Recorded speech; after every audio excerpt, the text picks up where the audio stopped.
Hello, and welcome to my series, Surviving the Larapinta. This is part 9, Dropbox Disasters.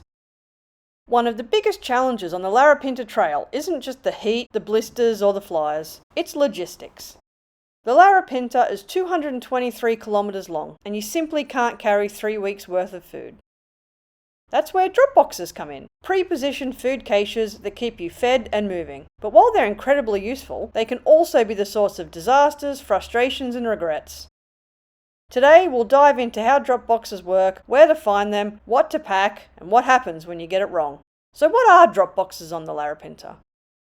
Well, Dropboxes are sealed plastic containers placed at road-accessible trailheads with your name, drop-off location, and a barcode that contains relevant information such as pickup date, departure date, and booking details. And they're printed on a label stuck to the side. Inside are supplies you placed in there ahead of time. These containers are delivered to the designated drop locations. So rather than hauling 3 weeks' worth of food and supplies from Alice Springs, you break your journey into manageable sections, a week of food at a time, waiting for you down the trail. Without Dropboxes, your pack would be crushingly heavy. With them, you can hike lighter, resupply regularly, and eat properly without worrying about running out of food or having to ration. Some companies specialize in this. You pay them and they drive your boxes to the designated trailheads and lock them in a storage facility. You need a key to access these at most locations. With commercial services, you'll be given the key with these containers prior to your departure. They're usually dropped off at your hotel. On your arrival, you collect your containers. They are labelled with your name and the drop-off location. You fill them with your supplies, and then you leave them at the hotel reception prior to your departure. You return the key by placing it in the final Dropbox after you've collected your food. When you arrive at the Dropbox location, you simply open the door, locate your container, remove the food. You can add rubbish to the tub and then leave it there for collection. You can also book gear retrieval before or during the trek if you decide you want to no longer carry some gear on the trail, such as extra food, power banks, chairs, books. Once retrieved, these containers are secured in storerooms in Alice Springs and then delivered directly to your accommodation, reception, or storeroom at the completion of your trek.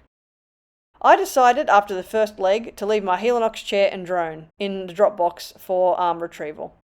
So can you leave your own boxes rather than use a commercial service? Technically, yes. If you have a vehicle and time before your hike, you can drive containers to the trailheads and leave them in storage. It's cheaper, but the roads are long, rough, and require a four-wheel drive. And if you're flying into Alice Springs, this option usually isn't possible. I advise using a company in Alice Springs. They know the sites, they know the rules, and they know the logistics. They can transport fuel also, something tricky to arrange on your own. The downside is cost, but for most hikers the convenience is worth every dollar, especially when you factor in the costs of hiring a four-wheel drive for the day, petrol costs, as well as the cost of purchasing the containers, as well as the time it takes to do all this. For the majority of walkers, using a company is the best option. It takes away the stress and ensures your supplies are waiting there when you need them. We flew into Alice Springs late afternoon and we were leaving the next day. We used LTTS for our Dropboxes because they were able to also supply the fuel canisters. We couldn't fly with them and we didn't have time to purchase them in Alice Springs before we started our trek. So the Dropboxes that the companies provide are sturdy plastic and animal proof, and that's important because the desert has a lot of hungry residents who've learned exactly what human food smells like. Crows in particular are incredibly smart. They watch hikers, they learn patterns. Always shut the storeroom properly, make sure your boxes are sealed, never leave food outside, and double bag anything smelly. The desert is quiet, but it's always watching. There's something deeply reassuring about reaching a Dropbox. It's a moment where the trail briefly connects you back to the outside world, before you close that metal door, shoulder your pack again, and it's just you, the trail, and the next stretch of desert. Opening a Dropbox after days of walking feels a bit like Christmas morning, if Christmas morning happened in 40-degree heat and you're covered in dust, flies and sweat. So there are several Dropbox locations on the Larapinta Trail, and the main ones are as follows. Stanley Chasm. This is popular because it's accessible by road and has a kiosk. This is the only location that doesn't require a key and can be accessed by anyone. The Dropbox storage is near the campsite and in the same area as the kitchen and showers. I would not recommend leaving anything of value in this Dropbox. There is one at Ellery Creek Big Hole, but ensure your trail takes you south. We didn't use this location as we went to Ellery Creek North. There's a shipping container at Serpentine Gorge, and this is a few kilometres away from the trailhead shelter. And there's also another location at Ormiston Gorge, in a locked room. So not every hiker uses every site, but if you do, you only have to carry 5 to 6 days worth of food at a time.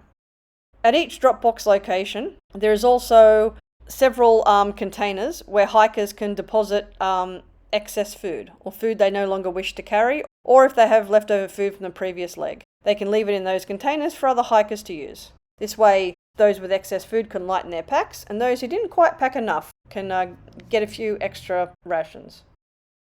So what goes into a Dropbox? Here's what seasoned hikers recommend. Obviously food. Lightweight, calorie-dense meals. Think dehydrated, pre-packaged dinners, oats, nuts, dried fruit, pasta, couscous.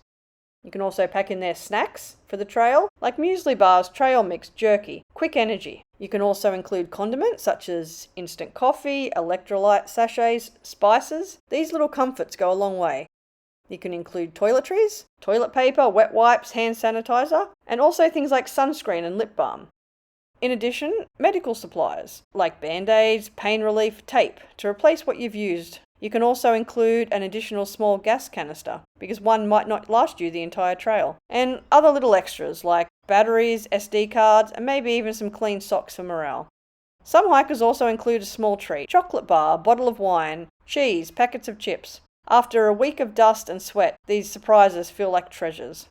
But equally important is what to exclude. First is fresh food, like fruit. Anything perishable that will rot, attract pests, or simply turn into a disgusting mess.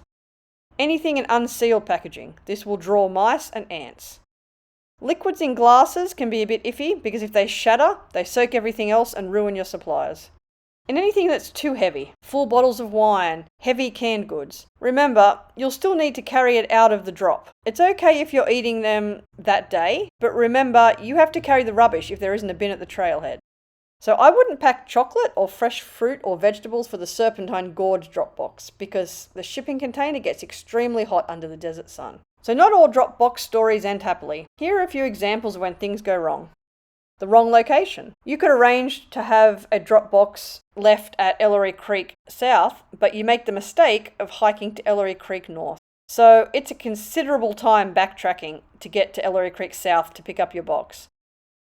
My friend Doug actually did this, and rather than backtrack, he put on his merino thermals, grabbed his dry bag, and swam across the big hole.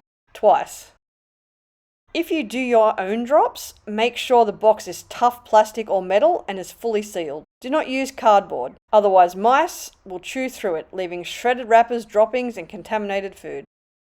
Ensure you've arranged for a key. You need one for Ormiston Gorge, Ellery Creek South, and the Serpentine Gorge shipping container. It's the same key for all the Dropbox locations.